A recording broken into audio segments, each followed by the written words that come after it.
আসসালামু আলাইকুম, সবাই কেমন আছেন? ফসল বিডি চ্যানেলে আপনাকে স্বাগতম। তো অবশ্যই আপনি স্ক্রিনে দেখতে পাচ্ছেন মরিচ গাছ।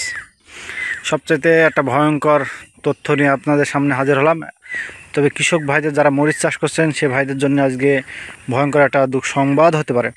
এই দুঃসংবাদে আপনাদের বলে রাখি, উনি যে প্রক্রিয়া উনি যেভাবে পড়েছেন মরিচ চাষ করতে গিয়ে, এরকম একসময় আমি পড়েছিলাম বা আমার দু একটা গাছ দেখছি এরকম হয়েছে।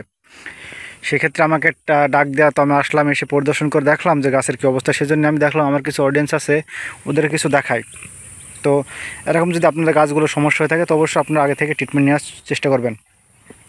এখানে লাইন দিয়ে দেখবেন কিছু গাছ দেখা যাচ্ছে, কিছু গাছ দেখা যাচ্ছে না। তারপর দেখবেন যে আপনারা এই গাছ দেখেন সম্পূর্ণ তাজা আছে, কিন্তু মাথাগুলো পচে গেছে। দেখেন আপনার গোড়া ঠিক আছে, কিন্তু মাঝখান থেকে পচে গেছে।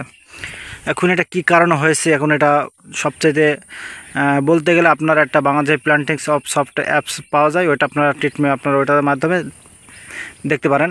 তো আমি যেটা বলছি, তো এটা আপনার সবচেয়ে ভালো, আপনারা এখন যত দ্রুত পারেন ঝালের ক্ষেতে বা মরিচ চাষে আপনার বিষ স্প্রে করবেন।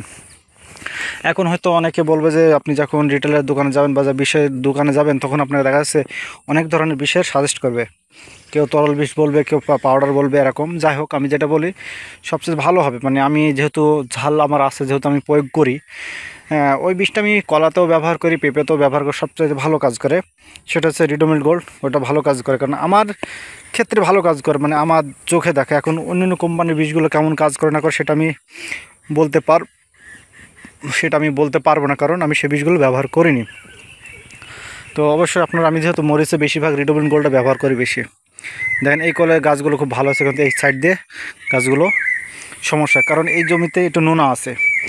অনেকে এটা বলা আগেই বলতো, তো জমিতে কিন্তু নোনা আছে, নোনার কারণে হয়তো বা এরকম প্রভাব পড়তে পারে। তো সেজন্যে চাষিকে বলা হয়েছে যে কাল থেকে জমিটা পুনরায় নিয়ে দেওয়া, একটু খোঁচাখুচি করলে মাটিটা আপনার হয়ে যাবে, শুকে যাবে, নোনাটা কেটে যেতে পারে। তো আশা করি ভিডিওটা ভালো লেগেছে। ধন্যবাদ সবাইকে। নিয়মিত কি সমগ্র ভিডিও পেতে অবশ্যই আমার চ্যানেলটি সাবস্ক্রাইব করবেন, পেজটি ফলো করে রাখবেন। ধন্যবাদ সবাইকে।